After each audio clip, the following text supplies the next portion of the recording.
Good afternoon, everybody. Bonjour à vous tous. Je vous souhaite la bienvenue au CRDI.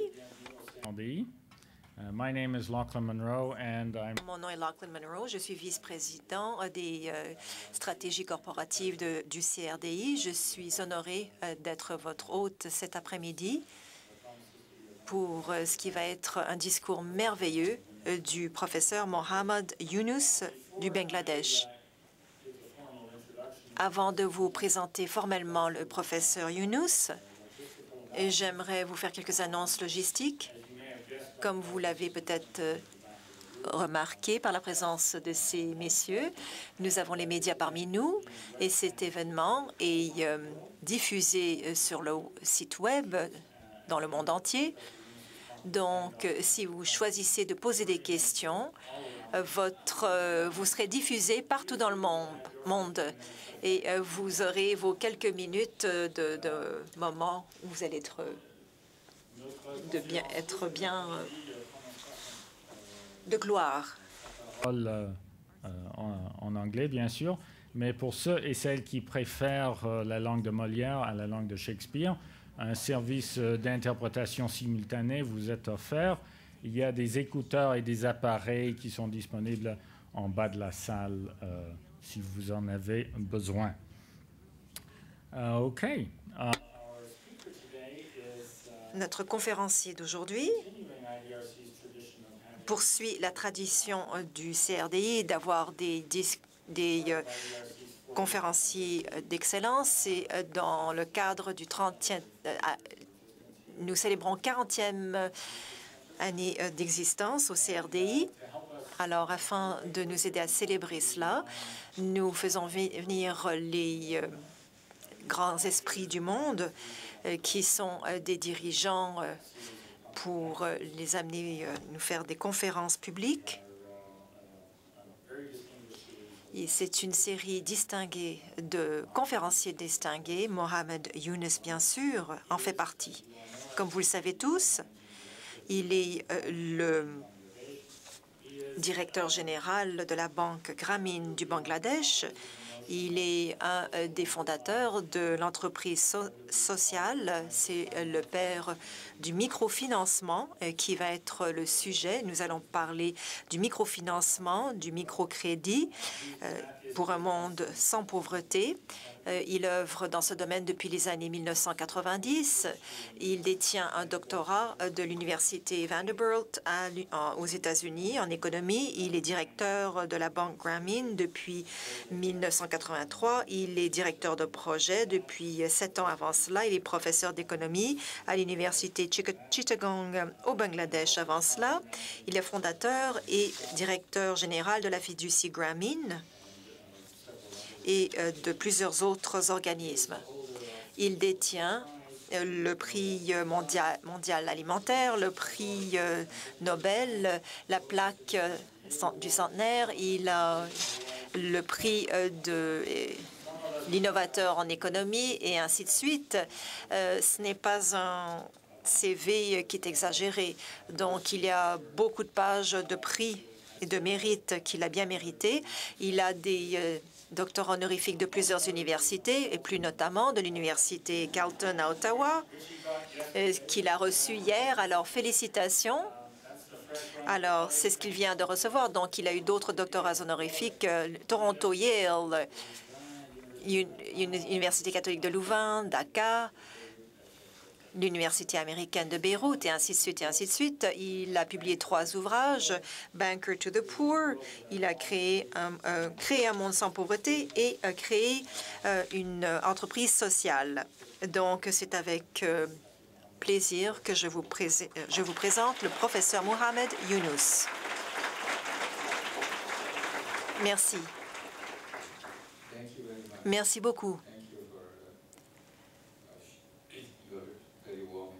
Merci de votre présentation chaleureuse.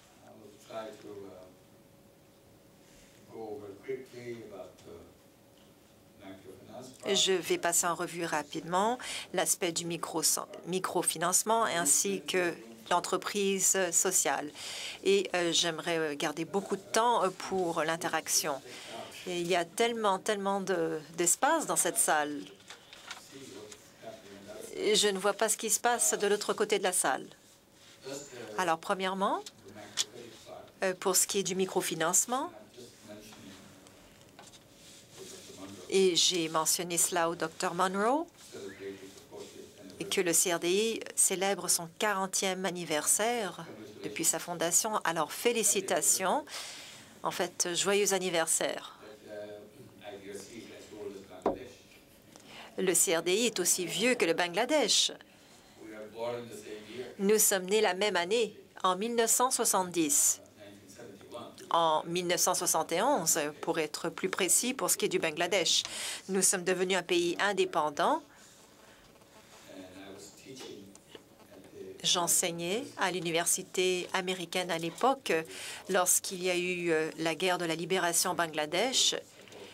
J'essayais de créer un soutien pour la cause indépendantiste du Bangladesh pour ressortir du Pakistan. Lorsque nous sommes devenus un pays indépendant à la fin, en décembre 1971, plus précisément, j'ai démissionné de mon poste et j'ai décidé de quitter. Donc, je suis revenue au Bangladesh.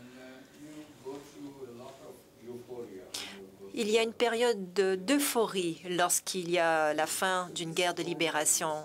Vous pensez que vous avez gagné, vous avez un pays merveilleux et vous avez vraiment le pays de vos rêves et tout sera glorieux par la suite.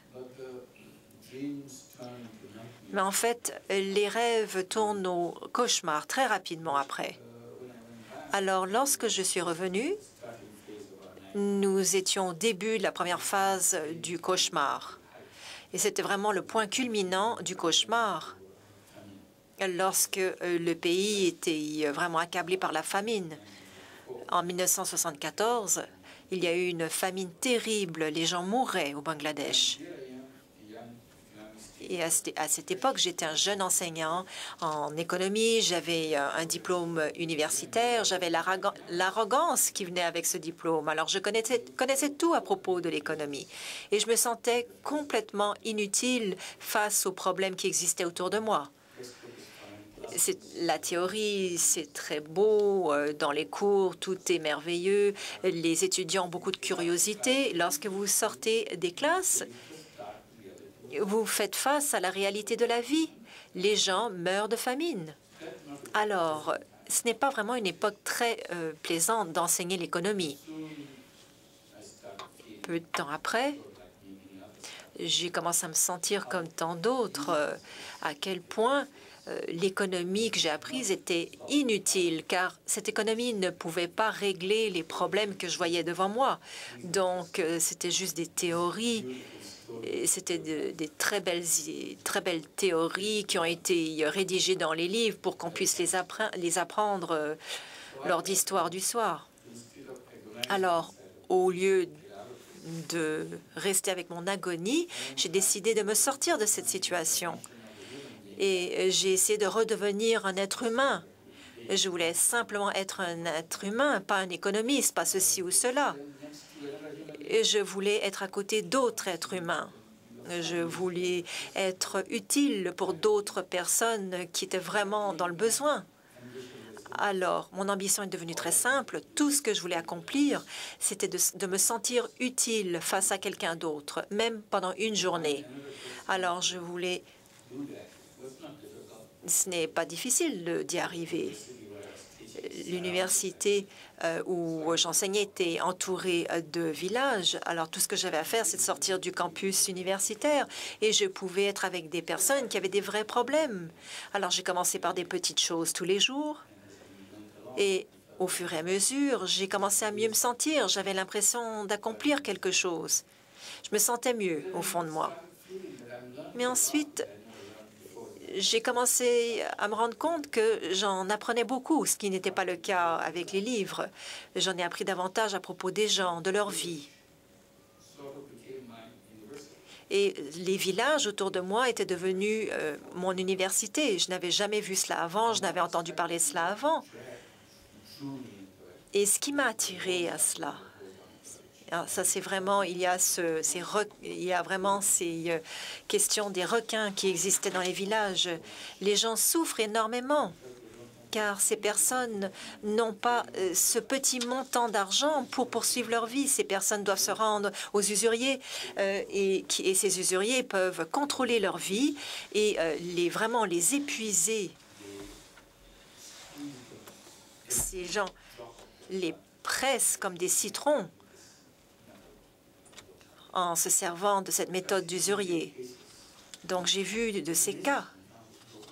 Ça me frappe à quel point toutes ces choses se produisent et personne ne fait rien pour l'arrêter. Alors, j'ai essayé de mieux comprendre et je voulais comprendre combien de personnes empruntaient auprès de ces usuriers, combien d'argent ces personnes empruntaient. Alors, avec un de mes étudiants, je me suis rendue dans un village pour essayer d'enquêter auprès des personnes. Il y avait 42 noms sur la liste de personnes qui empruntaient auprès des usuriers et ces 42 personnes, au total, ont emprunté 27 $. Je n'en revenais pas. Comme économiste, on oublie 27 $. On parle de milliards de dollars. On parle de centaines de millions de dollars. C'est ce que font les économistes. Alors, c'est la première impression que j'ai eue, c'est-à-dire que 27 $ pouvaient contrôler la vie de 42 personnes. Et comment ce peu d'argent, cette petite quantité d'argent, peut rendre la vie misérable de ces gens. Et personne ne fait quoi que ce soit. Ce n'est pas un nouveau problème. C'est un problème qui existe depuis des siècles. C'est un problème qui existe encore. J'étais vraiment dépassée par l'énormité du problème. Et ce qui m'est venu à l'esprit, c'est que je pouvais régler le problème. Mais la solution qui m'est venue à l'esprit, pourquoi est-ce que ça ne serait pas moi qui leur prêterais 27 $? Et il y a toute cette histoire sur la recherche. Mais tout ce que j'ai à faire, c'est de leur donner 27 $ et redonner l'argent aux usuriers. Si ces personnes leur redonnent l'argent aux usuriers, les usuriers ne peuvent plus les embêter. Le lien sera coupé. Et je n'ai pas hésité. Et ensuite, je me suis dit, ah voilà, j'ai fait quelque chose d'autre de bien, je me sentais bien. Mais je ne me rendais pas compte des répercussions auprès des gens. À ce moment-là, les gens me regardaient comme si j'avais créé un miracle. Ils ont commencé à blaguer avec moi en me disant « Si vous pouviez devenir un ange en prêtant 27 $, si vous pouvez donner un autre 27 $, peut-être que vous allez être un super ange. » Voici ce que j'ai pensé. Si vous pouvez rendre autant de personnes heureuses avec une petite quantité d'argent, pourquoi ne pas en faire davantage? Alors cela commence à me tracasser. Pourquoi ne pas en faire plus si ça fait du bien et que ça coûte si peu? Alors je me suis dit que je pouvais donner plus d'argent de ma poche, mais je cherchais une méthode plus formelle, quelque chose de une solution plus stable, plus formelle. Je me suis dit, bon, c'est aux banques de s'en occuper. Il existe une banque sur le campus et je vais expliquer aux banques. Et les banques vont se rendre compte que c'est vraiment une occasion d'aider les gens. Alors, je me suis rendu compte, je suis allée voir le directeur de la banque. C'était mon point de départ. Bien sûr. Le directeur a dit, non, non, c'est impossible, ce n'est pas possible. Les banques ne peuvent pas prêter de l'argent aux personnes pauvres. Alors, plus le banquier a essayé de m'expliquer pourquoi ça ne pourrait pas être accompli. C'est pas possible de prêter cet argent. Et à quoi ça sert d'aider les personnes pauvres? Et j'ai insisté. Mais il n'y avait pas de solution à l'horizon. Alors, je suis allée voir les plus grands dirigeants dans le système bancaire et tout le monde m'a répondu la même chose. Pendant des mois et des mois, je me suis accrochée, mais eux, ils ont résisté. Et j'ai appris quelque chose. Et j'apprends quelque chose pour la première fois à propos des banques. Alors, pourquoi ne pas m'accepter comme étant la personne qui va se porter garante? Je vais prendre le risque, je vais signer l'argent et vous me donnez l'argent. Et vos règles le permettent. Vos règles ne permettent pas d'autre chose, mais vos règles permettent de me porter garant. Donc, ça a pris encore quelques mois de plus pour essayer de vendre cette idée. Alors, cette fois, ils l'ont accepté. Lorsque j'y repense, les banques pensaient que c'était la meilleure façon de se débarrasser de moi. Ils vont me donner de l'argent qui ne va jamais leur revenir et ensuite ils vont se dire, bon, mais là, c'est terminé. Alors, j'étais très heureux qu'ils aient accepté. J'ai commencé à signer tous les documents. Vous ne lisez pas les documents que les banques vous font signer. C'est impossible de lire toutes ces choses. Alors, vous signez. C'est un petit montant d'argent. Alors, j'ai donné l'argent aux villageois. J'ai essayé de les encourager à me repayer. Donc, il faut se baser sur le fait que l'argent va nous revenir. Sinon, ce n'est pas un système bancaire. Et vraiment, je souhaitais que cela fonctionne. Et heureusement, cela a fonctionné. Les gens ont tout repayé. J'étais très encouragée. Alors, j'ai recommencé à nouveau et les gens ont commencé à l'expliquer. Et plus ça a connu du succès, plus les banques ont été réticentes. Les banques voulaient se débarrasser de moi. Et au contraire, les banques n'étaient pas contentes. Alors, face à cette réticence et cette expression de cette réticence quotidienne, je me suis dit, maintenant, ça fonctionne. Pourquoi est-ce que je dois convaincre quelqu'un d'autre? Il est qui, lui, pour me dire ce qu'il faut faire et ce qu'il ne faut pas faire? Je sais ce que je dois faire. Alors, pourquoi ne pas créer une banque distincte, un enseignant d'économie qui crée une banque, mais ce n'était pas logique à toutes les personnes à qui j'en parlais. Je parlais aux responsables du gouvernement, à la Banque centrale. Tout le monde me répondait, écoutez, non, ce n'est pas possible. Pourquoi créer une banque? Il existe beaucoup de banques. Et toutes les personnes riches qui empruntent de nos banques ne nous repayent pas. Alors, pourquoi créer un autre problème pour notre banque, c'est-à-dire de donner des prêts à des personnes pauvres? Oui, c'est une bonne nouvelle. Les personnes riches ne payent pas. Les pauvres ne vont pas vous payer. C'est le pire qui pourrait arriver. Alors, c'est quoi le problème?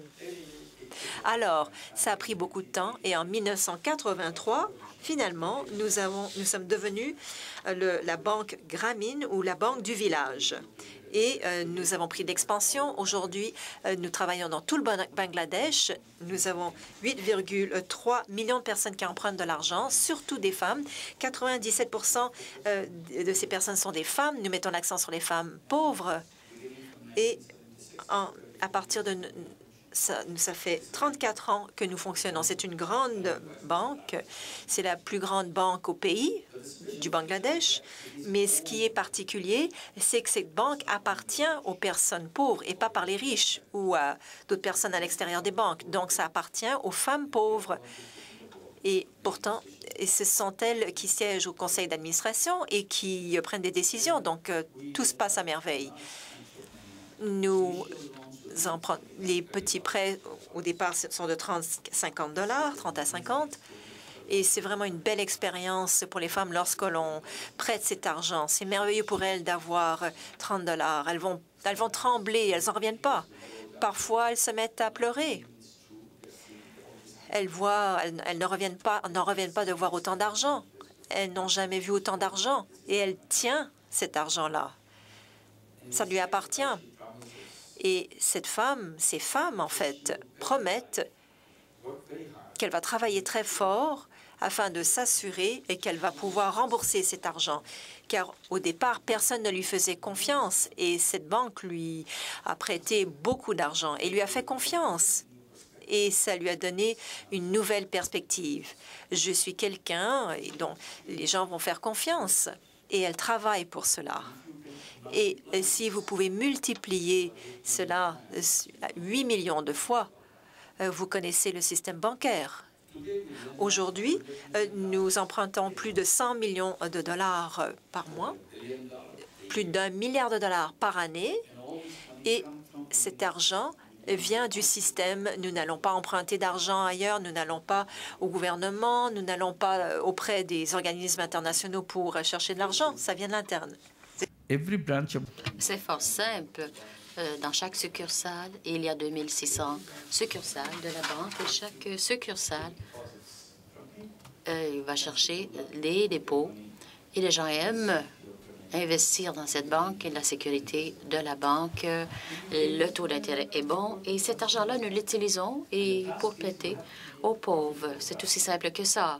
Et il faut que la succursale soit rentable. Au bout d'un an, vous avez des frais. Évidemment, l'argent est le vôtre. C'est pas de l'argent qui vous vient de l'extérieur, d'un autre bureau, d'une autre succursale. L'argent est à vous.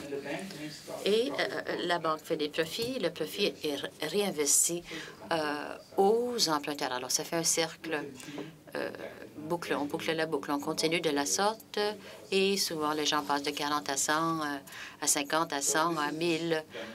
Et c'est cette banque Grameen et le microfinancement. C'est une idée qui s'est répandue. C'est un phénomène global. Tout le monde comprend bien ce que c'est le microcrédit, le microprêt, le microfinancement. Les gens nous disent, vous ne travaillez pas aux États-Unis et ailleurs dans le monde. Alors, je dis, bon, ben ça va. Après énormément de débats, ils m'ont lancé au défi de le faire aux États-Unis. Nous avons mis sur pied un programme aux États-Unis en 2008, en janvier, à New York, la ville de New York, où nous avons fait venir nos gens de Bangladesh. Il y en a 4 qui sont venus aux États-Unis pour mettre sur pied le programme. Ils m'ont dit, on n'est jamais allé aux États-Unis, on ne sait pas comment faire, on ne sait pas comment sont les gens. Je lui ai dit, ne vous inquiétez pas, les gens sont des gens. Vous faites tout comme vous faites dans les villages de Bangladesh. Vous faites la même chose dans la ville de New York. C'est aussi simple que ça. Et ils ont fait exactement ce qu'ils avaient fait au Bangladesh et ça a donné de très beaux résultats.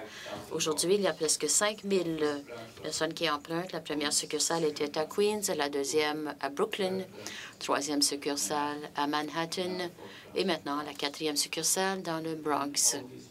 Et toutes ces personnes, à 100 ce sont des femmes. Et il n'y a pas d'avocat. Il n'y a pas de nantissement. Nous sommes la seule banque au monde où il n'existe pas d'avocat. On n'en a pas besoin parce que on n'a pas besoin d'avoir toute cette paperasse, contrat, documentation. Ça se fonde sur la confiance. C'est verbal, puisque ce sont toutes des femmes analphabètes. De toute façon, le document, pour elles, ça ne veut rien dire. Voilà comment le système a été établi. Ça fonctionne à New York. Et maintenant que ça fonctionne, le prêt moyen est de 1 500 $ à New York. Et certaines personnes à Omaha, s'ils sont vivement intéressés, ils ont dit, est-ce que vous pouvez venir à Omaha? Il y a tellement de gens pauvres. Et je leur ai donné nous l'argent et nous ferons le travail sans problème. On est prêt à aller partout. Ils ont dit, d'accord, on va vous donner l'argent qu'il vous faut pour prêter les prêts. Et ce programme, nous avons mis sur pied également. Et voilà comment ça se répand. Nous travaillons dans d'autres pays, les pays européens, de l'Amérique latine, les pays de l'Asie également. Et au fur et à mesure qu'on travaille avec ces femmes pauvres dans les villages, qu'on les rencontre, qu'on leur parle et qu'on voit les compétences d'entrepreneuriat qui existent chez elles, ces femmes qui tremblaient au début, il y a une quinzaine d'années passées, ces femmes-là réussissent bien. Ils apprennent les affaires. Ils apprennent bien l'entrepreneuriat. Et on en vient à la conclusion, à maintes et maintes reprises, que la pauvreté n'est pas créée par les personnes. Ce ne sont pas les pauvres qui créent la pauvreté. La pauvreté est imposée de façon artificielle sur les pauvres. La pauvreté nous vient de l'extérieur et est imposée. Ce n'est pas quelque chose qui est à l'intérieur. Si vous voulez mettre fin à la pauvreté, débarrasser le monde de la pauvreté, la cause de la pauvreté nous vient de l'extérieur. Dans ce cas-ci, l'explication que j'ai donnée, pourquoi est-ce qu'on a mis sur pied une institution qui refuse de donner les services financiers à un secteur important de la population? Plus de la moitié, les 2 tiers du monde, de la population du monde, ne peuvent avoir accès aux services banquiers. Et nous avons créé un monde où nous avons besoin d'argent pour aller chercher de l'argent. Si vous n'en avez pas, c'est impossible. Les premiers dollars, si vous ne les avez pas, vous ne pouvez pas aller chercher d'autres dollars. Il n'y a personne qui va vous donner le premier dollar. Seulement les usuriers le feront. Mais ensuite, ils vont reprendre ce dollar et beaucoup plus. Selon moi, bon, il y avait énormément d'usuriers à Bangladesh, mais je vois à New York que cela existe également. Ça se fait de façon très systématique, de façon très officielle. Il s'appelle, donc, on prête jusqu'au moment, le jour de la paye. On voit ça un peu partout. Et le taux d'intérêt, 500 1000 1500 Et puis, personne ne s'en préoccupe parce que ça ne vous concerne pas, ni moi non plus. Alors, tant pis pour eux s'ils ont à payer 1000 d'intérêt d'impôt. Et puis, on se vante d'avoir un très bon système bancaire. Mais c'est quelle sorte de système bancaire que nous avons? Si les gens doivent aller voir les usuriers et verser des taux d'intérêt de 1500 où ils vont à la brocante. Nous avons à quel point le système bancaire ne répond pas aux besoins.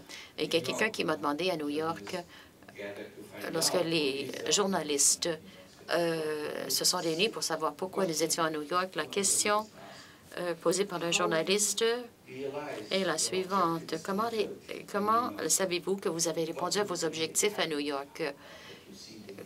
Quels sont les indicateurs? Et j'ai dit, mais c'est fort simple.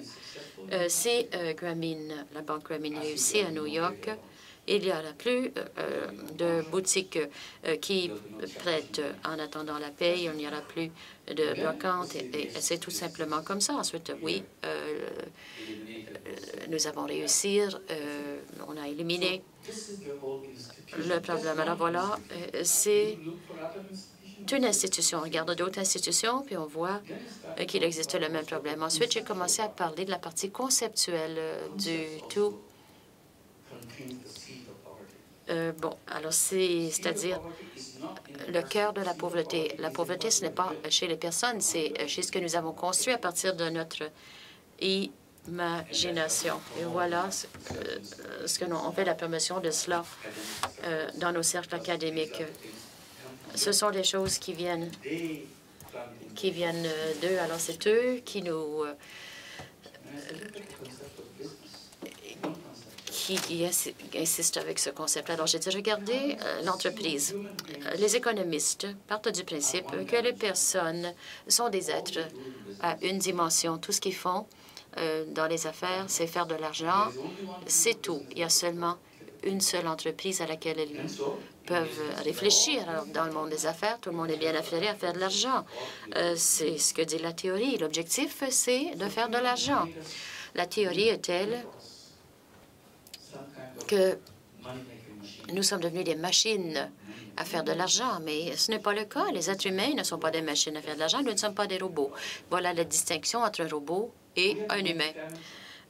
Nous avons plusieurs dimensions. Nous ne sommes pas unidimensionnels. Nous sommes égoïstes, bien sûr, mais nous sommes aussi altruistes. La partie altruiste ne fait pas partie de la théorie économique. Si vous êtes altruiste, alors vous êtes adieu à l'économiste et vous devenez philanthrope. Allez donner votre argent. Cependant, dans le monde économique, on ne peut pas faire ça. L'objectif, c'est de faire de l'argent. C'est ça l'objectif. À un point tel que lorsqu'on envoie nos enfants à l'école, nous les encourageons à travailler très fort, à obtenir de bonnes notes, à aller dans les meilleures écoles, obtenir le meilleur diplôme possible. Pour faire quoi par la suite? Pour obtenir le meilleur emploi, pour qu'on puisse travailler pour une entreprise et passer toute sa vie à travailler pour cette entreprise pour faire de l'argent pour les actionnaires. Moi, je me suis dit, bon, c'est pas une vie que je trouve fort intéressante. Moi, j'ai pas l'intention de travailler d'arrache-pied pour des actionnaires. Je veux vivre ma propre vie. Mais cette partie-là, ce n'est pas permis dans la théorie économique. Les économistes vous diront que ce n'est pas tout le monde qui est entrepreneur.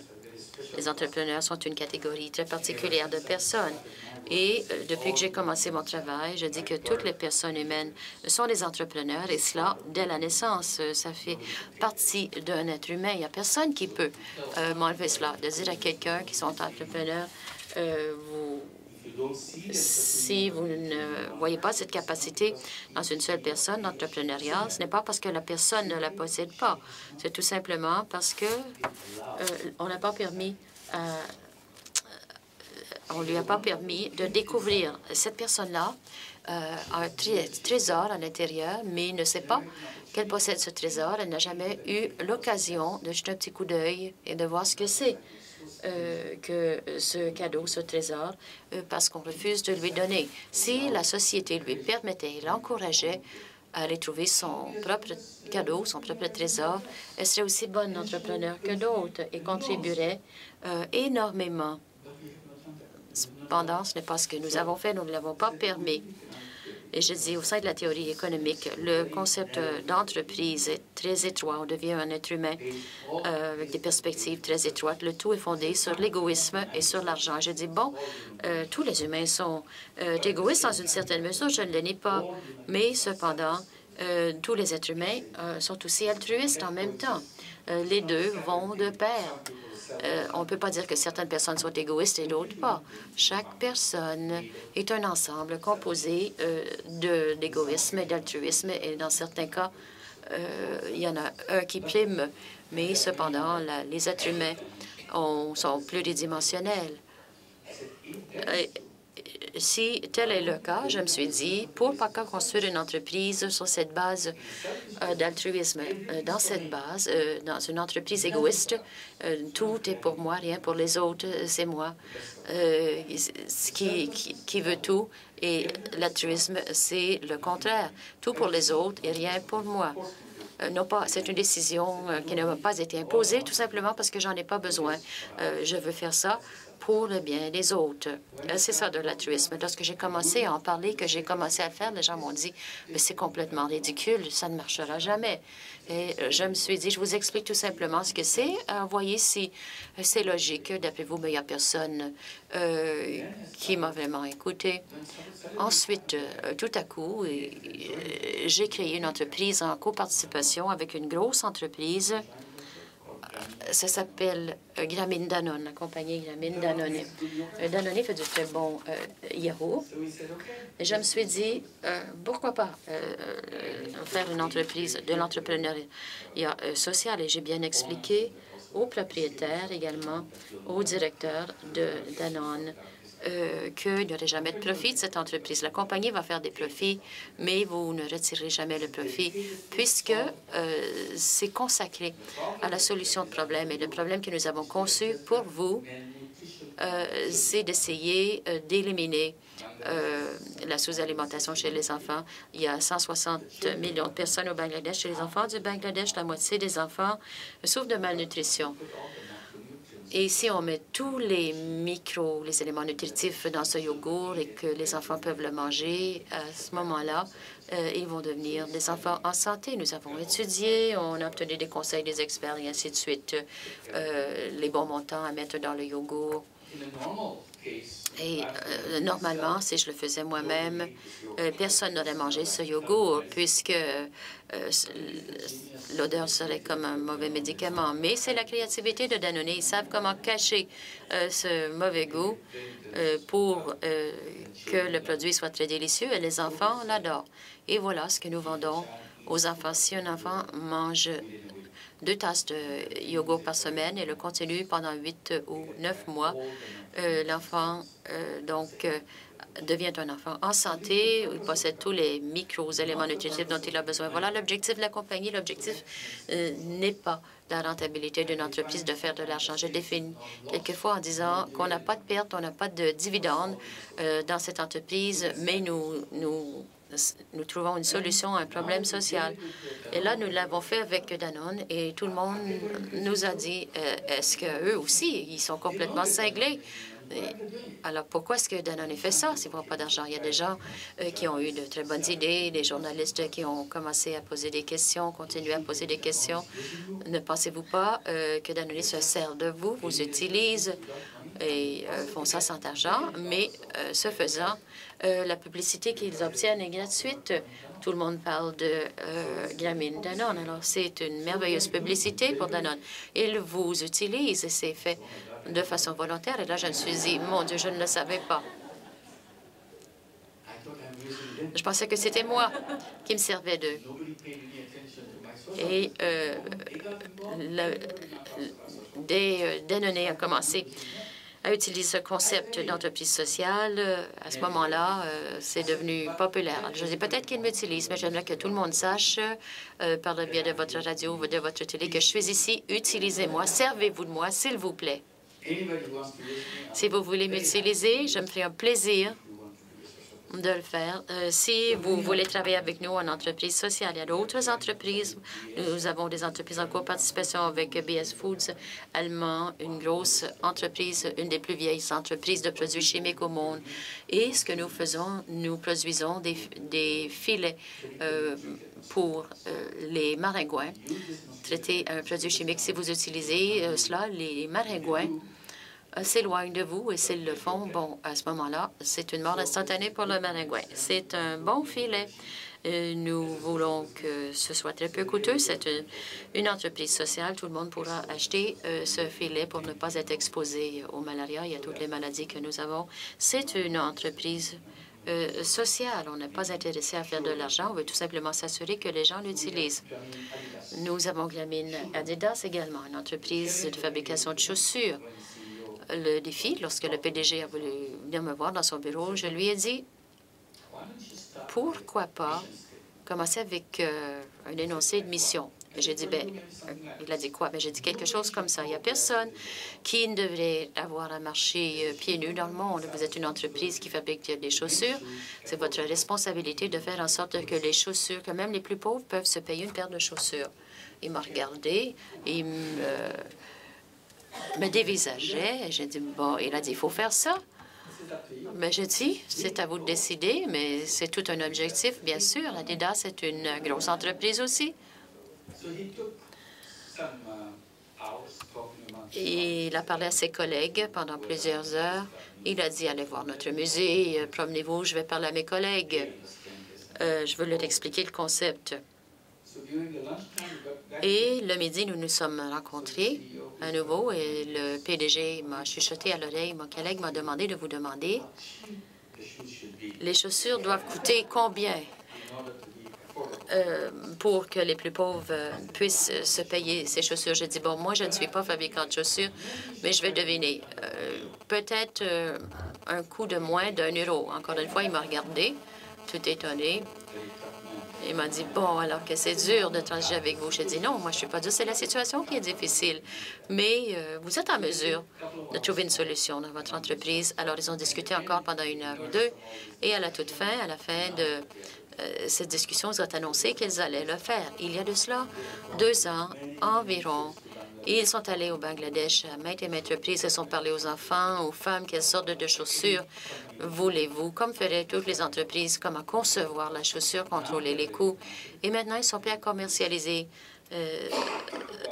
ces chaussures probablement le mois prochain, ou ce mois-ci. Voilà.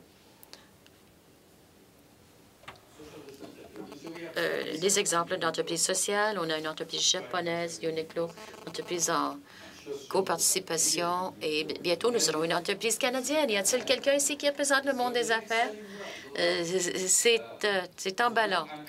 Et maintenant, je viens de Miami. Nous avons organisé une rencontre entre les hommes et les femmes d'affaires. Nous nous intéressons à Haïti. Lorsqu'il y a eu le séisme à Haïti et que tout le monde contribuait, j'étais bien heureux de voir à quel point les gens étaient réceptifs. Mais plus on recevait d'argent, plus ça m'inquiétait. J'étais à Davos et il y avait une petite rencontre à Davos. Je leur parlais lors de la discussion. Ils ont dit, ça m'inquiète, cet argent acheminé vers Haïti. On ne l'utilisera peut-être pas à bon escient parce qu'il n'y a pas de structure qui existe en Haïti. Et l'argent sera gaspillé, les gens vont l'empocher. Et on m'a dit, alors qu'est-ce qu'on peut faire? Alors j'ai dit, on demande à toutes les personnes qui investissent de mettre 10 de l'argent dans un fonds qui s'appelle un fonds d'entreprise sociale pour que les personnes puissent démarrer des entreprises pour résoudre des problèmes de chômage et une foule d'autres problèmes.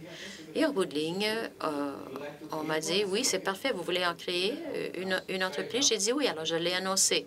Et nous créons un fonds d'entreprise sociale pour Haïti. Et là, nous commençons le travail à Haïti. On a appelé tous les hommes et les femmes d'affaires pour voir qui souhaitait travailler avec nous pour travailler dans le domaine de création d'emplois, de logement et ainsi de suite. C'est une entreprise sociale. On ne fait pas d'argent, mais on résout des problèmes pour les gens.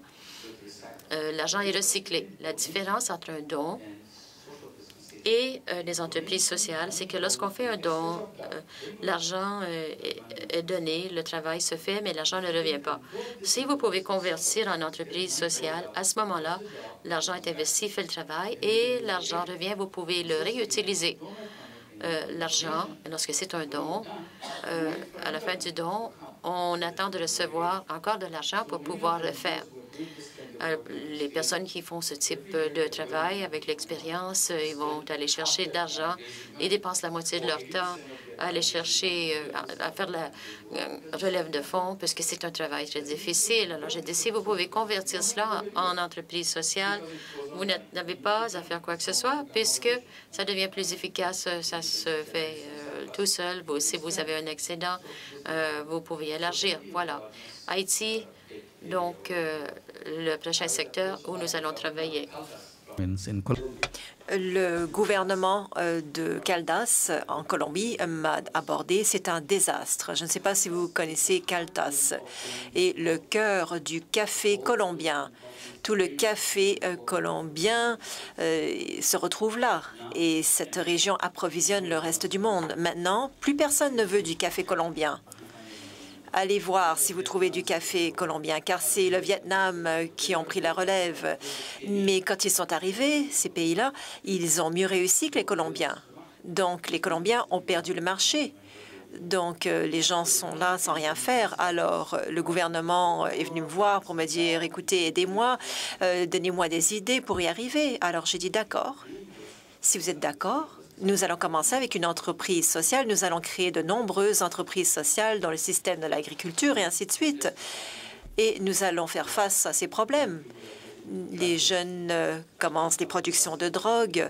Les filles se prostituent. C'est vraiment un grand problème pour les Colombiens de cette région-là. Je suis désolée d'être devenu le gouverneur de cette province et je lui ai répondu non, vous devriez vous sentir bien. Alors, nous travaillons avec le Caldas en Albanie. L'Albanie est un pays qui est venu me voir. Nous sommes vraiment le pays pauvre de l'Europe. Personne ne nous remarque. Tout le monde pense que tout va bien en Europe. Il y a beaucoup de personnes pauvres en Albanie. Alors, veuillez nous aider à changer cette situation de pauvreté. Encore une fois, avec les idées d'entreprise sociale, nous sommes allés les voir. Donc, les gens me disent, écoutez, qu'est-ce qu'on peut faire dans un pays riche? Est-ce qu'il y a des projets d'entreprise sociale? Alors, j'ai répondu, avez-vous des problèmes? On m'a dit, oui, vous avez des problèmes. Et quels sont les problèmes dans les pays riches? Alors, j'ai commencé. Tous ces problèmes de système financier, on a commencé à parler de chômage. Les gens ont peur lorsque vous avez 5, 6, 7 % de taux de chômage. Les problèmes de bien-être social, les problèmes de la vieillesse, les problèmes de drogue, les problèmes de criminalité. Et je leur dis, écoutez, vous avez beaucoup de problèmes, donc pourquoi ne pas créer des entreprises sociales pour chacun de ces thèmes?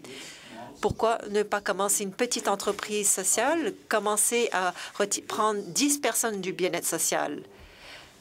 Et vous pouvez sortir 10 personnes. Et si vous pouvez réussir, si vous pouvez créer ces occasions pour avoir une vie de dignité, de se sortir du bien-être social, seulement 10 personnes, si vous l'avez démontré, si vous prouvez que ça ne coûte rien à personne, et que ces personnes peuvent diriger une entreprise, vous avez réussi. Ce que vous faites dans le processus, c'est que vous plantez une graine, une semence de miracle. Donc, tout ce que vous avez à faire, c'est de les planter un petit peu partout, de semer ces grains partout. Plus personne ne sera sur le bien-être social. C'est une question de se servir d'un esprit créatif, rien d'autre. Dans la mesure où vous leur donnez la charité, les choses vont s'empirer. J'étais à Glasgow plus récemment et je parlais aux universitaires. J'adore parler aux universitaires, car tous les problèmes commencent à l'université.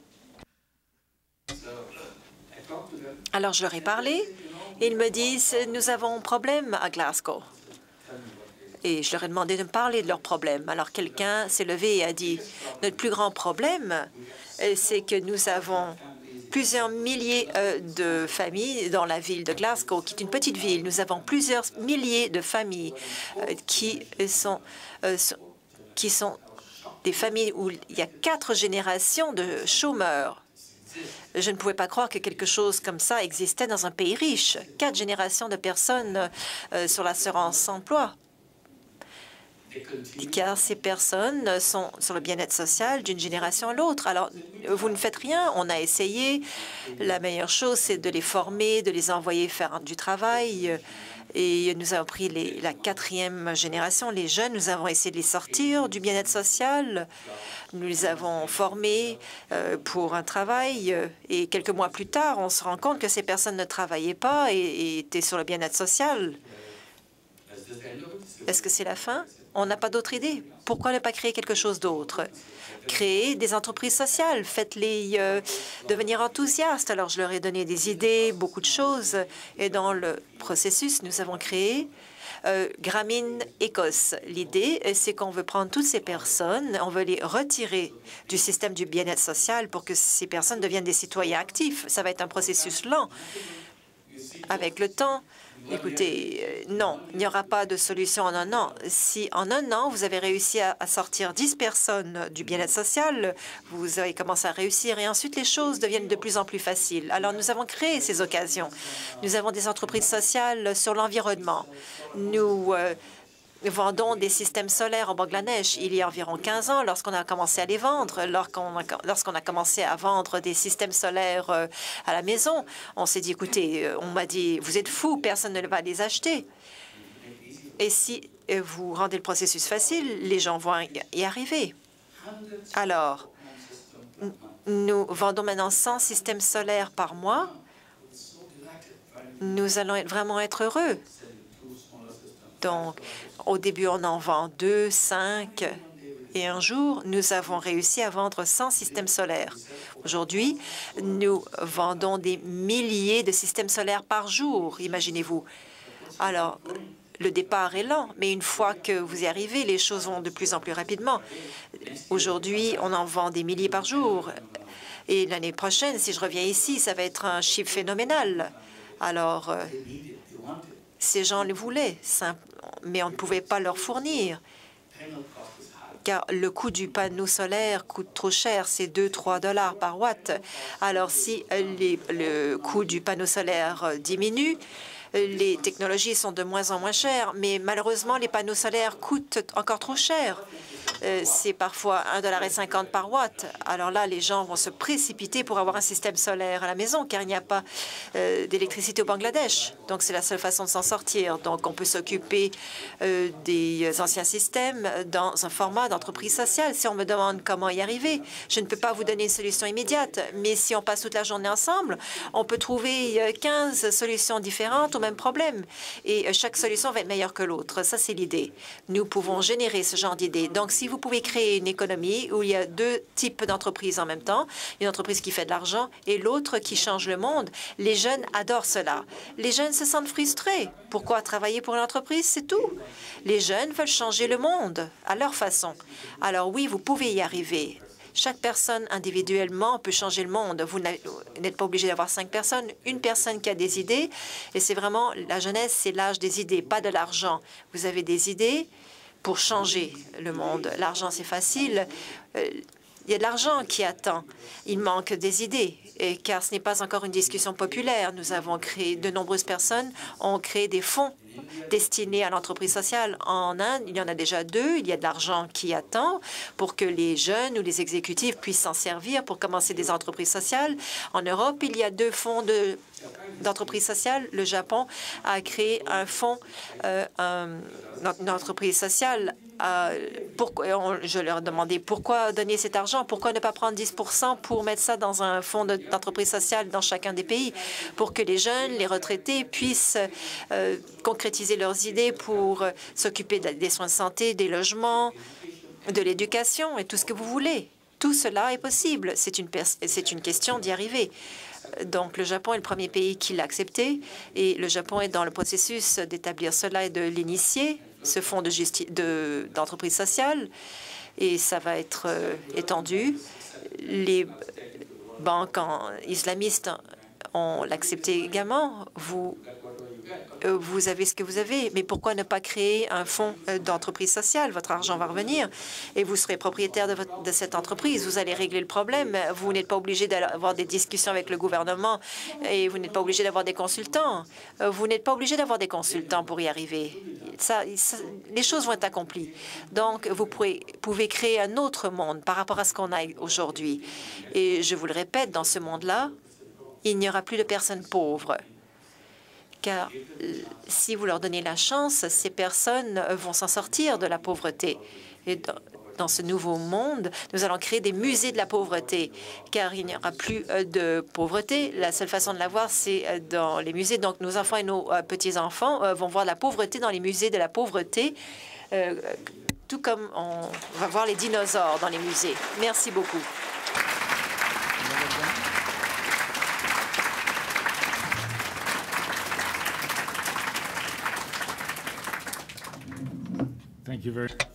Merci beaucoup, professeur Yunus, de nous avoir donné un discours remarquable.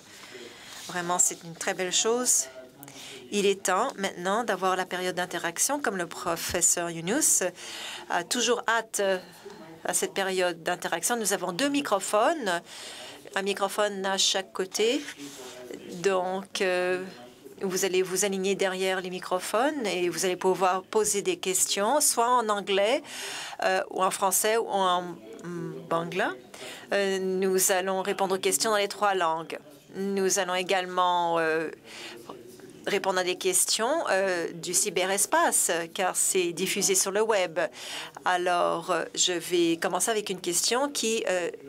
Vous avez abordé ces questions directement dans votre discours, mais peut-être que vous aimeriez répondre à cette question. Je ne sais pas de qui elle vient, car l'individu ne s'est pas identifié. Je travaille pour une ONG canadienne qui s'occupe d'individus qui sont touchés par le VIH-Sida. J'aimerais commencer un programme de microfinancement avec mes participants. Selon vous, quels seraient les défis appliqués lorsqu'on applique les mêmes processus à nos participants versus au tiers-monde? Alors, laissez-moi répondre à cette question. C'est la même chose. C'est la même chose. Ça s'applique de la même façon. Au Bangladesh ou ailleurs, comme je l'ai expliqué, nous appliquons les mêmes méthodes à la ville de Mexico, au Guatemala, Costa Rica, à New York. Le système est pareil partout. Alors, pour les personnes touchées par le VIH-Sida, ça sera la même chose. Il faut trouver le genre d'entreprise dans lequel ils voudraient participer. Ce n'est pas parce qu'ils sont infectés par le VIH-Sida, ça ne veut pas dire que ces personnes sont déconnectées du monde. Les microcrédits seraient une façon utile de les aider. Et vous savez, si vous avez des entreprises sociales pour les aider dans la santé, dans les soins de santé, pour des bons logements, un bon environnement où habiter, l'entreprise sociale peut être créée autour de cela. Donc, 2 choses, le microcrédit et la question de l'entreprise sociale. Il faut penser aux problèmes qui existent chez les personnes touchées par le VIH-Sida. Si vous ne pouvez pas trouver une solution immédiatement, il faut le soulever sur Internet et d'autres personnes vont arriver avec des idées pour trouver une solution. Donc, c'est la façon d'aborder la question, mais l'esprit humain est quelque chose qui peut trouver n'importe quelle solution. C'est afin de créer une structure et de traiter des problèmes. Maintenant nous sommes ouverts, on peut faire cela de façon très ouverte. Microphone numéro 1. Pouvez-vous m'entendre? Oui. Premièrement, je sais pourquoi vous avez gagné le prix Nobel de la paix. C'est le sujet. Docteur Yunus, j'ai une question très simple à vous poser. Il me semble que l'idée s'applique à toutes les facettes de la vie. C'est très encourageant pour l'être humain dans tout le monde. Et la question que j'ai à vous poser, puisque vous êtes le fondateur de la banque Grameen, qu'est-ce qui arrive si Dr Yunus n'est plus autour? Ça sera vous. C'est tout. Ça fonctionne ainsi. C'est une idée. Ce n'est pas une personne. Moi, ce que je propose,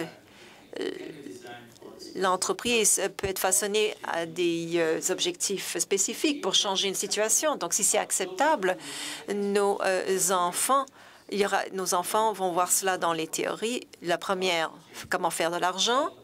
Et la deuxième, comment changer le monde et régler des problèmes. Les enfants et les jeunes personnes vont discuter à savoir qu'est-ce que je vais faire lorsque je vais être plus âgé. Est-ce que je vais diriger une entreprise sociale ou une entreprise à but lucratif? Est-ce que je devrais travailler pour une entreprise à but lucratif ou une entreprise sociale? Donc, il n'y a pas de choix aujourd'hui. C'est ce que je disais. La seule chose qu'on peut dire aux jeunes personnes, à nos enfants, à nos filles, à nos garçons, travaillez fort, trouver un bon emploi pour que les actionnaires puissent faire beaucoup d'argent. Non, mais de sentir qu'on peut faire mieux que cela, de changer le monde. Et ça existe, j'ai la capacité d'y arriver. Tout ce que j'ai à faire, c'est de créer une entreprise. Je n'y paie rien, car si je travaille dans cette entreprise, je vais être payé et en même temps, je change le monde. Et si je suis un comptable, je peux travailler dans les deux domaines. Je peux être professionnel. Les entreprises sociales vont devoir m'embaucher, ainsi que les sociétés à but lucratif. Et le salaire va être semblable, car il y a une concurrence entre les deux.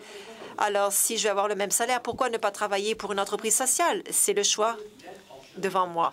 Mais aujourd'hui, ce choix n'existe pas dans le capitalisme. Le choix est la clé, mais nous avons créé un système qui ne vous donne pas ce choix.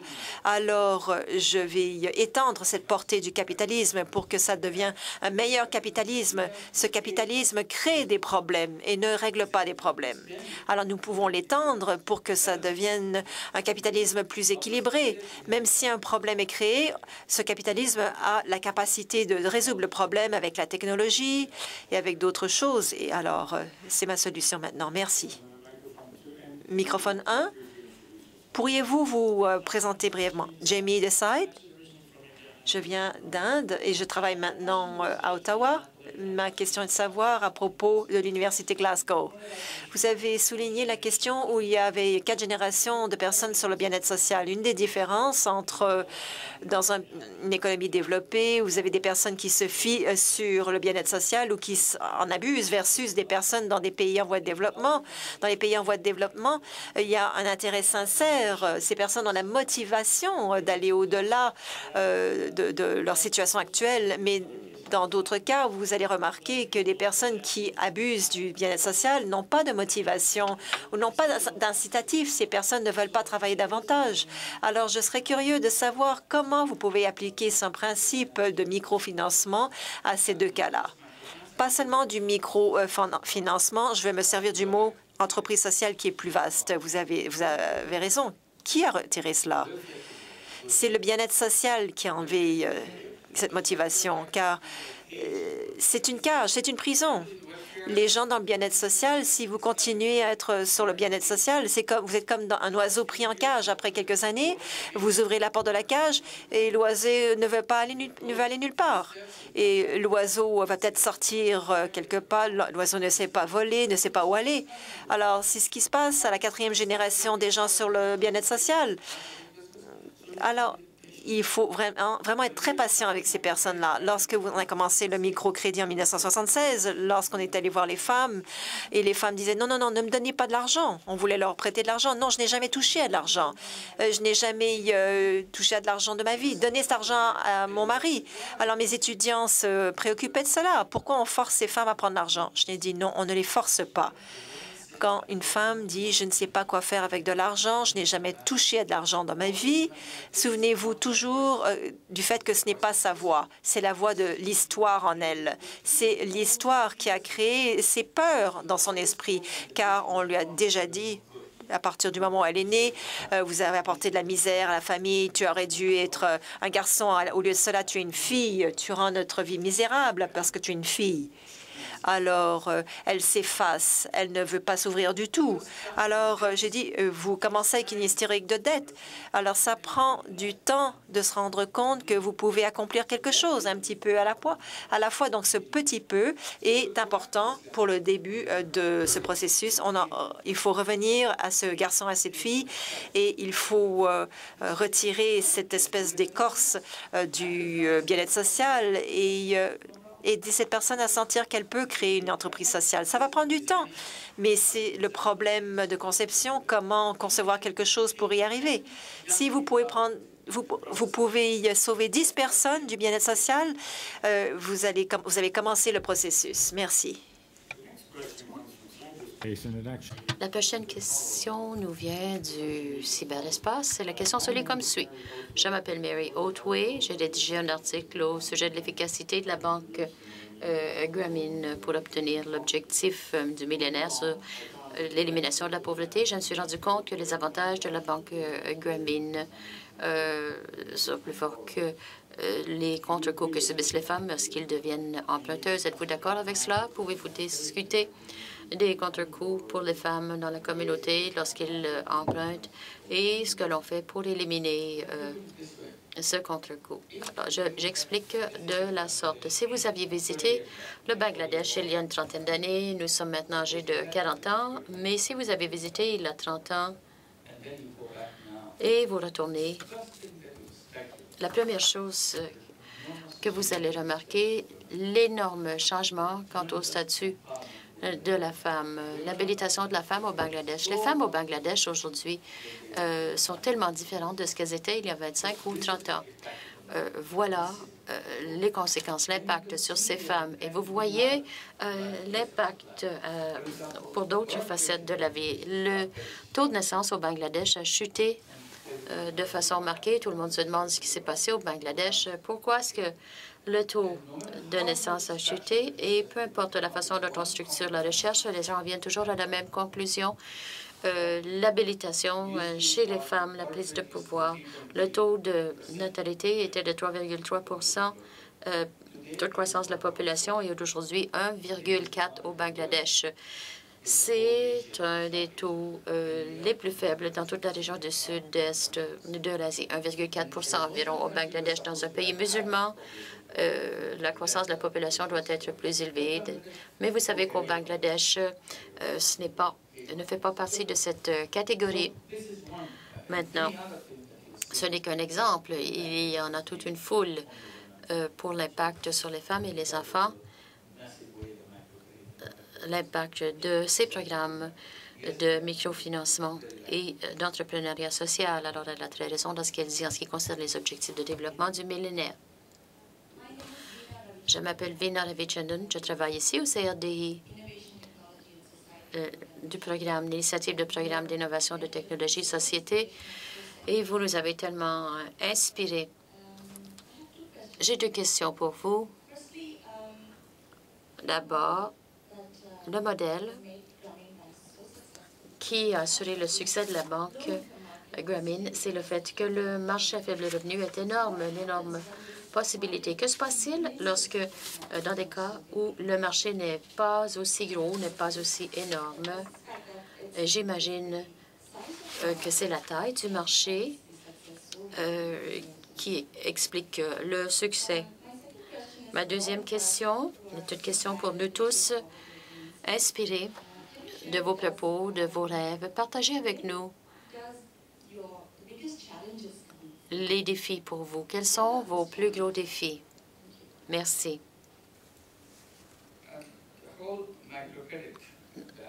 Toute cette idée de microfinancement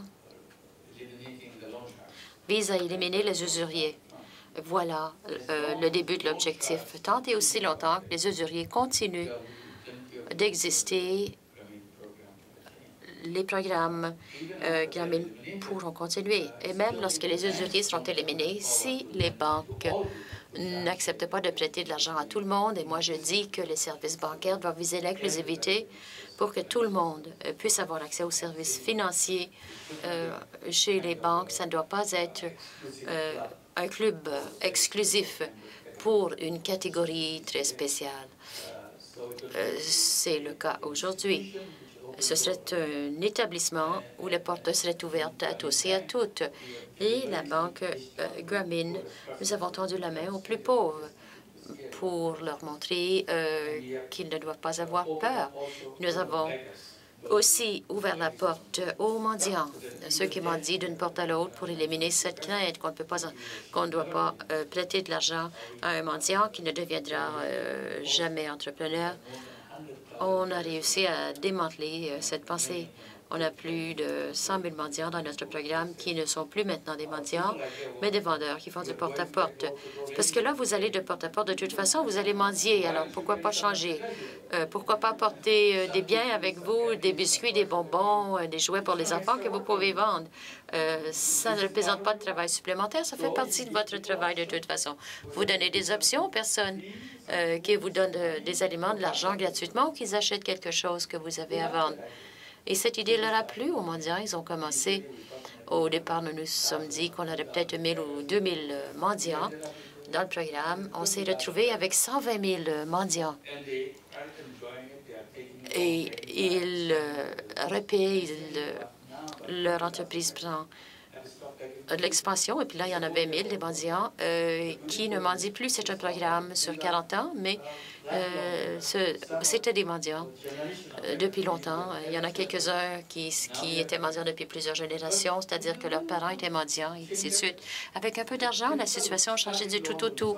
Le prêt de départ est d'environ 12 15 et avec un prêt de 15 si vous pouvez aider un mendiant à cesser de mendier. Alors, pourquoi est-ce qu'on hésite tellement à le faire? Pourquoi pas le faire? Pourquoi pas le faire davantage? Il y a des millions de mendiants de par le monde. Voilà la question. Nous voyons l'institution du financement qui doit être reconçue de fond en comble. Et les défis, bien sûr, les défis sont nombreux. Changer la mentalité, comprendre et changer la mentalité. Lorsque je parle d'entreprise sociale, les gens nous disent non, non, non, non, les profits sont nécessaires, sinon ça ne marcherait pas. Et je leur dis, pourquoi vous dites ça? Parce que tout le monde a des lunettes. Les lunettes vous permettent de voir seulement les profits.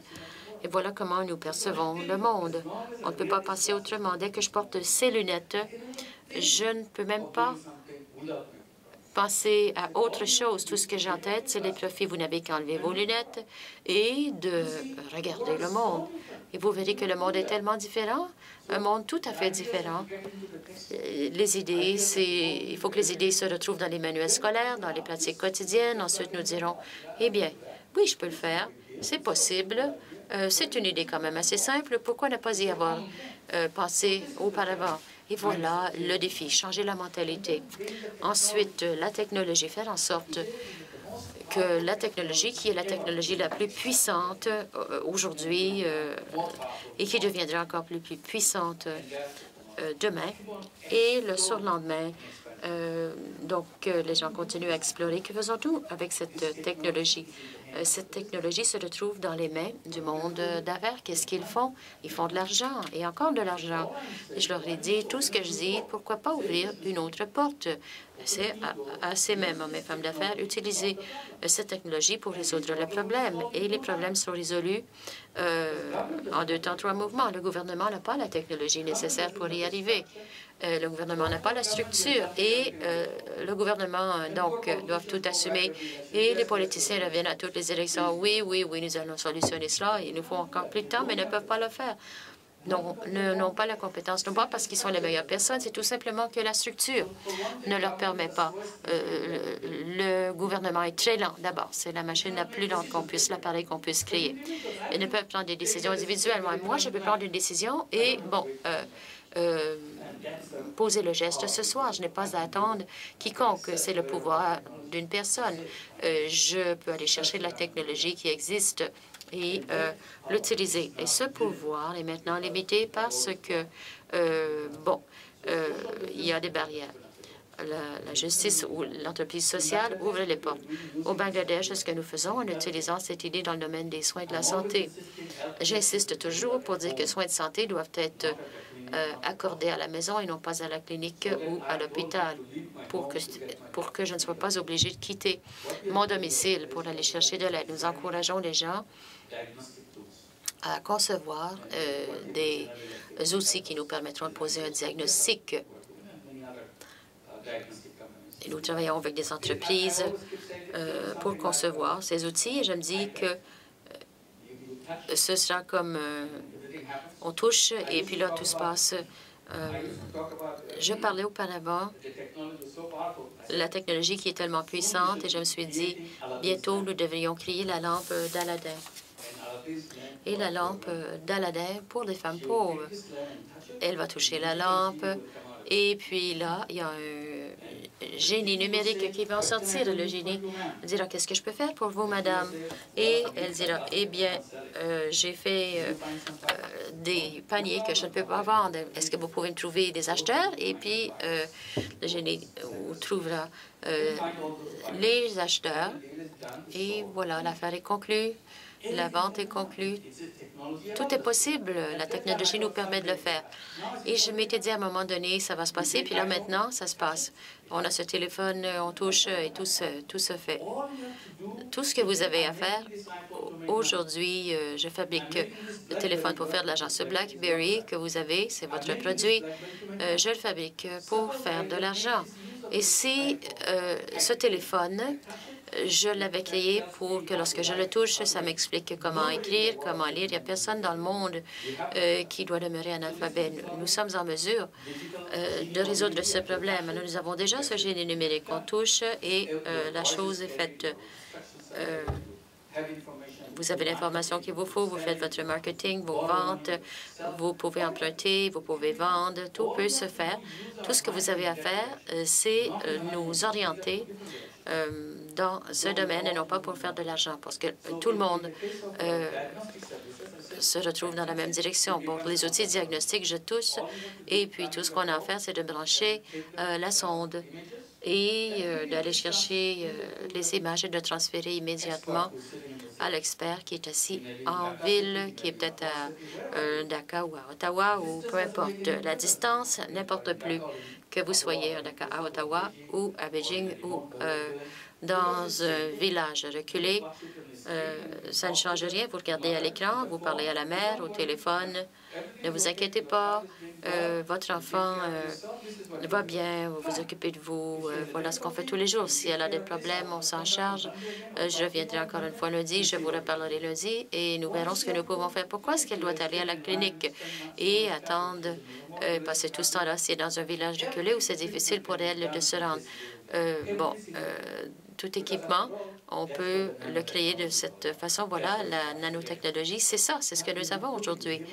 Mais ce n'est pas ce que nous faisons. Nous créons d'énormes machines très impressionnantes pour que je puisse envoyer une énorme facture et faire plus d'argent. Sinon, toute cette grosse machine peut être convertie en un très petit objet que vous pouvez mettre dans la poche. Et nous disons que nous pouvons utiliser ce petit objet, tous les services diagnostiques et envoyer les résultats aux médecins.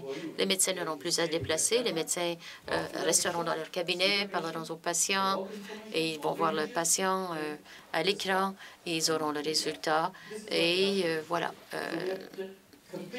Nous nous plaignons des services de soins de santé et j'espère que nous réussirons à changer les choses. Ces services au Bangladesh, nous avons réussi plusieurs services de santé et nous avons des collèges pour les infirmières hygiénistes pour qu'ils puissent aller travailler. Les filles des familles pauvres, les familles analphabètes, des enfants se retrouvent dans les écoles, font des études en sciences infirmières pour qu'elles deviennent infirmières autorisées, travaillent à Bangladesh, travaillent ailleurs. Et ce faisant, ils changent la famille, ils changent le village. Lorsqu'il y a une infirmière qui part et qui gagne 1 000 ou 1 500 $ par mois, envoie cet argent-là à la maison.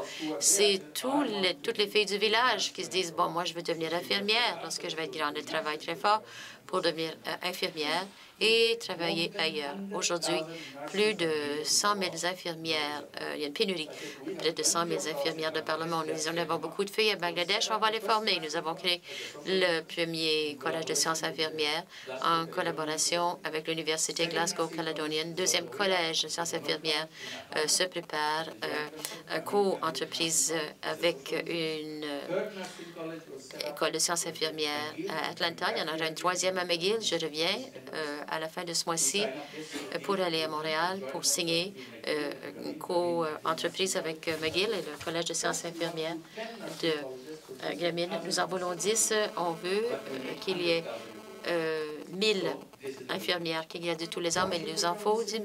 Pourquoi est-ce que les filles doivent rester là à la maison à rien faire alors que les gens ont besoin de services? Il y en a qui sont prêts à vous envoyer leur carte de visa. Dès que vous obtiendrez votre diplôme, il y a des pays qui diront vous donnerons votre citoyenneté si vous venez travailler pour nous. On en a tellement besoin. Mais là, les filles se marient, ont des enfants, ne savent pas qu'elles peuvent faire autrement. On peut le faire par le biais de l'entreprise sociale. Alors, tout ce fonds n'a pas besoin d'obtenir d'argent du gouvernement ou de l'ACDI ou quiconque. On s'auto-finance. Nous leur donnons l'éducation des prêts aux jeunes filles qui viennent à ce collège de sciences infirmières et nous le paient lorsqu'ils obtiennent un emploi. Voilà un défi. La mentalité, la technologie, la créativité. C'est tout. Micro numéro 2.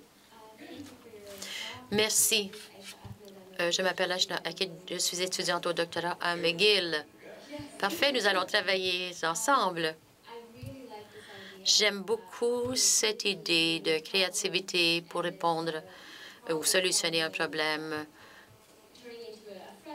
Et c'est un marché libre beaucoup plus amical que vous décrivez. Mais ce que je ne comprends pas, c'est lorsque vous avez une idée qui rencontre une occasion, il nous faut des fonds de démarrage. Où est-ce que vous allez obtenir ces fonds pour permettre de concrétiser l'idée?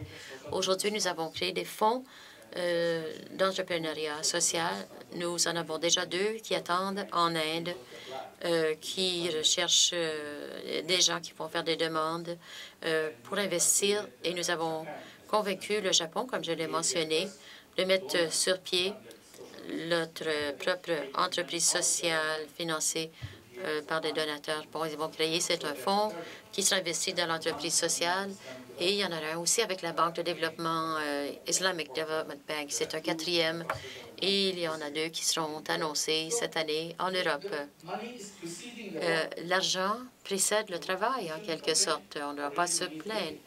Il y a déjà de l'argent qui attend les projets. Et le Canada créera bientôt un fonds d'une entreprise sociale, j'en suis convaincue. Il ne faut pas de ministre pour le faire, pas nécessaire. Nous le faisons nous-mêmes, sans problème. Nous avons une question en français de Pierre-Jacques Ville, et je traduirai pour vous. Quel est le taux d'intérêt appliqué par votre banque? C'est la première question. Est-ce que vous prêtez au secteur agricole? Deuxième question. Et quel est le montant d'argent, le maximum que vous allez prêter à un client? Le montant maximal est d'environ 6 000 $. Un seul prêt consenti. Le prêt moyen, 200 $. Le taux d'intérêt pour les dépôts, c'est à partir d'un taux d'intérêt de 12 pour les dépôts jusqu'à 8,5 %. Alors voilà la fourchette en ce qui concerne les taux d'intérêt. Vous voulez investir chez moi? Oui, oui, je sais. Venez.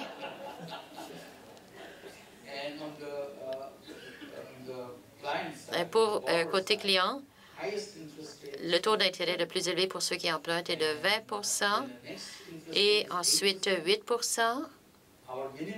Notre minimum, taux de dépôt 8,5 %, mais nous facturons 8 % pour les prêts pour le logement. Nous perdons de l'argent là. Un prêt d'éducation, j'en ai parlé beaucoup pour ces prêts. Alors que vous êtes toujours à l'école, taux d'intérêt est de 0. Lorsque vous avez terminé, que vous commencez à travailler, taux d'intérêt commence à 5 %. On perd beaucoup d'argent de ce côté-là aussi, puisque le coût est d'environ 10 % plus. On achète de l'argent à 10 % plus et nous le vendons à moins de 5 % en matière d'éducation et moins de 8 % en matière de logement. Et pour les mendiants, j'ai mentionné le prêt accordé aux mendiants, 0. Il n'y a pas d'intérêt pour les mendiants. Le prêt demeure constant. Ce que vous avez emprunté, c'est le montant que vous devez rembourser. Et puis, il n'y a pas de limite de temps non plus. Personne ne peut dire à un mendiant qui n'a pas respecté l'échéancier. Alors, c'est le prêt est pour la vie. C'est parfait. Et les mendiants remboursent. Une fois qu'on a remboursé, on peut obtenir plus d'argent. Ils continuent à rembourser pour obtenir davantage d'argent. Ça, pour les taux d'intérêt. Notre banque est une opération rurale. Nous n'avons pas de succursale dans les villes, dans les municipalités. On peut fonctionner dans ces domaines, mais nous travaillons dans les régions rurales. Et puis là, évidemment, la population des régions rurales est une population agricole. Ce que nous faisons se rattache à l'agriculture. Le bétail, pour la plupart de l'argent, 40 de nos prêts sont appliqués pour l'achat et l'élevage de la volaille et des animaux. On achète une vache, on repaie le prêt en vendant du lait. Et puis là, ces deux vaches sont à vous. Et puis là, on emprunte encore, on achète une autre vache, on repaie, on vend du lait et la vache est à vous. Les gens aiment ça parce que là, tout de suite, on accumule des biens. Voilà, pour l'agriculture, il y a plusieurs autres choses, les récoltes, les légumes et d'autres. Puisque c'est une situation rurale, il y a la transformation aussi, la fabrication de paniers, la couture. Sinon, ça se rapporte beaucoup aux activités agricoles. Le prêt maximal est de 6 000 $, prêt moyen 200 $, taux d'intérêt sur les comptes d'épargne de 8,5 à 12 %, taux d'intérêt pour les prêts normaux de 8 à 20 %, sauf pour les prêts scolaires qui sont à 0 % tant que l'élève reste à l'école. Et au moment de quitter l'école, le taux d'intérêt monte à 5 %. Oui, à l'agriculture, la Banque Grameen ne fonctionne qu'en milieu rural, et c'est-à-dire que la majorité des prêts s'accordent aux agricultures, au secteur agricole, à peu près 40 % au secteur bétail et poules. Merci. And I'll go to microphone number 1. Merci. Je vais aller au microphone 1. Bonjour. J'aime votre définition d'entreprise sociale. Pas de perte, pas de dividendes. Alors, ma question est au milieu. Donc, vous avez des entreprises sociales et ensuite, vous avez des entreprises à but lucratif. Alors, je voudrais examiner cette idée sans que ça soit exclusivement mutuel. Alors, Adidas pourrait créer des chaussures pour tout le monde. Mais que fait Adidas pour ses propres, pour ce qui est de ses responsabilités fiduciaires? Et comment changer cette idée? Je sais que les gens parlent de responsabilité sociale, mais comment se passe cette transition d'entreprise sociale à une entreprise à but lucratif avec des objectifs sociaux? Et comment vous voyez cette transformation se produire? J'essaye de comprendre ce que vous me dites. Alors, vous voulez avoir une transition d'une entreprise sociale à une entreprise à but lucratif ou vice-versa. J'essaie de comprendre. Alors maintenant, nous avons un système d'entreprise à but lucratif. Donc, il y a de nouveaux concepts d'entreprise sociale, mais des entreprises à but lucratif deviennent de plus éthiques. Elles suivent des normes beaucoup plus élevées. Alors, comment est-ce que ça ne soit pas exclusivement mutuel, mais pour ceux qui créent des dividendes, comment est-ce que ces entreprises sont responsables? Comment est-ce qu'on peut créer ce mouvement? Alors, actuellement, nous avons seulement un type d'entreprise qui est motivé par le moteur du but lucratif. Donc, il faut maximiser le profit. Ça, c'est l'objectif. Le reste, c'est juste de l'apparence. Vous appelez cela la responsabilité sociale. Une fois que j'ai fait du profit, donc j'en donne une partie à des œuvres caritatives. La mission n'est pas changée, mais pour ce qui est de la responsabilité sociale, oui, j'en donne un petit peu aux autres une fois que j'ai du profit. C'est tout, car il relève de la responsabilité des actionnaires de maximiser les profits. Il existe une loi, je ne sais pas si ça existe au Canada, si vous ne faites pas des profits au maximum, tout actionnaire peut vous poursuivre. C'est aussi simple que cela. Alors, voilà l'orientation.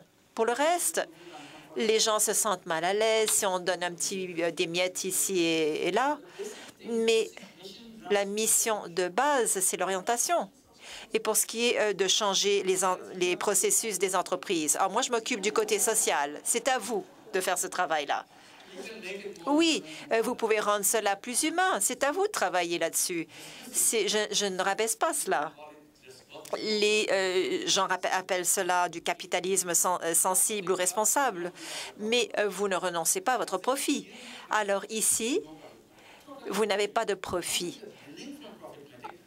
À partir du moment où vous laissez tomber ces profits, le monde va changer. Une entreprise qui fait des profits ne va jamais essayer d'aider 10 personnes sur le bien-être social, car l'idée, c'est de faire du profit et de créer des emplois.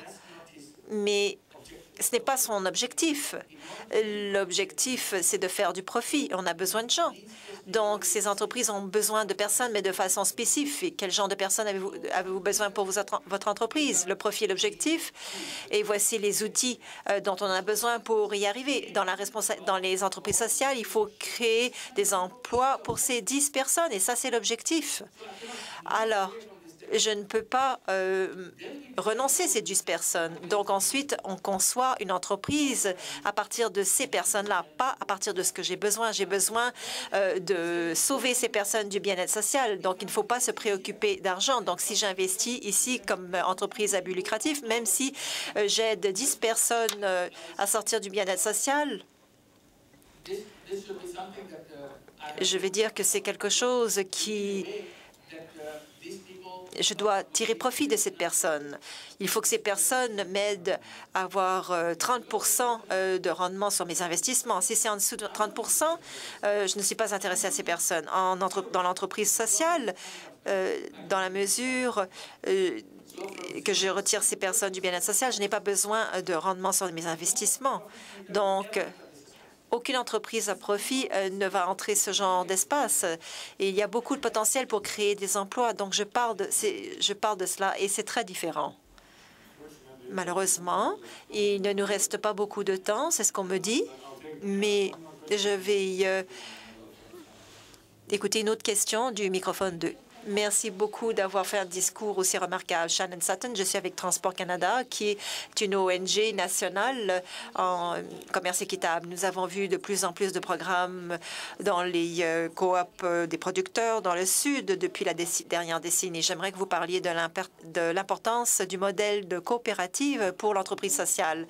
Je ne sais pas comment cela va fonctionner.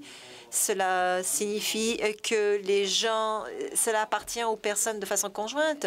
Non, parler du mouvement du microcrédit, comment on appelle ça des associations, des mouvements, mais pas des coopératives. Et l'importance de la solidarité. Oui, c'est très important à des objectifs de microcrédit, mais l'entreprise sociale, Danone n'a pas besoin de coopérative.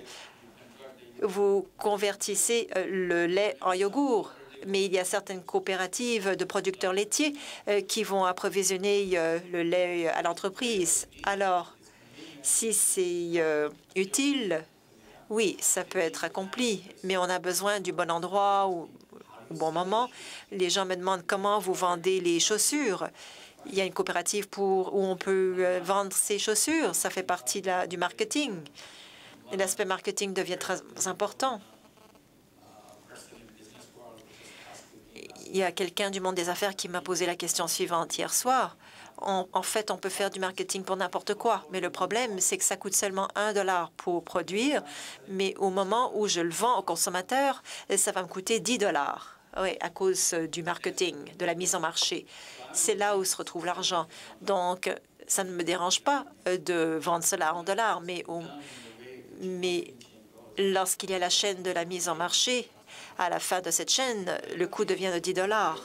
Et encore une fois, il y a un autre exemple d'entreprise sociale. On a été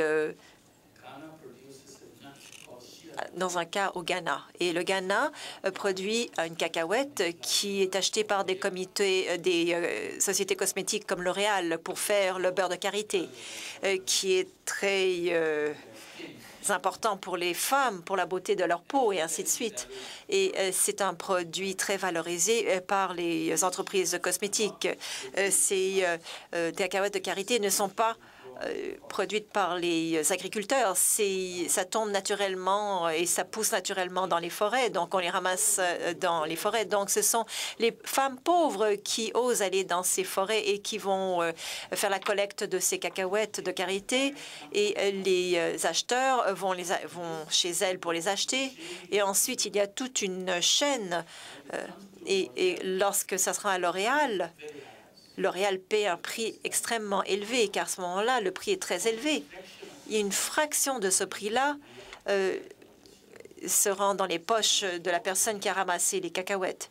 Alors, oui, ça peut être un très bon sujet d'entreprise sociale. Tout ce qu'il faut faire, c'est de créer une entreprise, de prendre ces noix et de les vendre directement à L'Oréal ou à de telles compagnies. Et ils font prendre cet argent pour payer cet argent aux producteurs, moins le coût de l'avoir transporté à l'entreprise. Oui, il faudrait l'essayer. Alors maintenant, nous sommes dans le processus de créer ce genre d'entreprise. Alors, j'ai rencontré le PDG de L'Oréal. Alors, nous avons mangé ensemble et je lui ai parlé de mon intention de le rencontrer. J'aimerais vous vendre ces noix. Est-ce que vous les achèteriez au prix que vous payez aux autres? Et il m'a répondu que je serais sa priorité numéro 1. Je vais en acheter autant que j'en ai besoin. Si cet argent va se rendre aux femmes pauvres, je vais être ravie. J'aurais pu aider une femme à avoir une vie plus convenable, car elle aura travaillé fort. Alors, donc, c'est vraiment, c'est une question d'une entente sociale ou d'une entreprise sociale. Et l'idée, c'est de donner un bon prix aux producteurs. Donc, pour la dernière question, qui vient de l'Internet de Bill Corey, le président de CID, c'est vraiment une question très appropriée pour l'après-midi. Quel est l'obstacle le plus difficile à surmonter pour convaincre les gens que l'entreprise sociale est la chose viable? Je ne vais pas me servir du mot entreprise sociale, car il y a beaucoup de terminologie qui portent à confusion. L'entrepreneuriat social, la responsabilité sociale, l'entreprise sociale.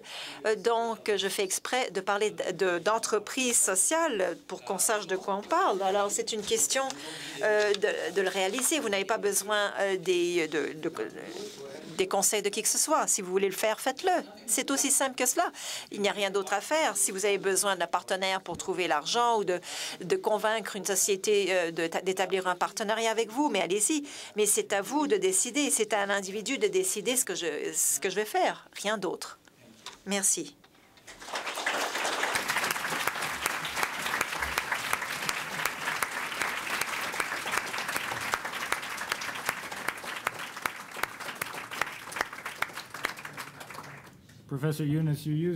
Professeur Yunus, vous vous servez d'une phrase plus tôt dans votre discours. Je l'ai bien aimé. Il faut vous servir de votre esprit de créativité. Ici, au CRDI, nous valorisons l'esprit d'innovation, la créativité de l'esprit humain, et nous valorisons également les innovations et le progrès qui ressortent de l'utilisation de cet esprit créatif. Et c'est pour cela que nous sommes vraiment ravis que vous ayez pu venir nous parler. Vous nous avez fait un discours vraiment remarquable. Nous savons que vous êtes très occupés, mais le fait que vous ayez pris du temps pour venir nous parler est très apprécié par toute l'organisation du CRDI. Merci beaucoup.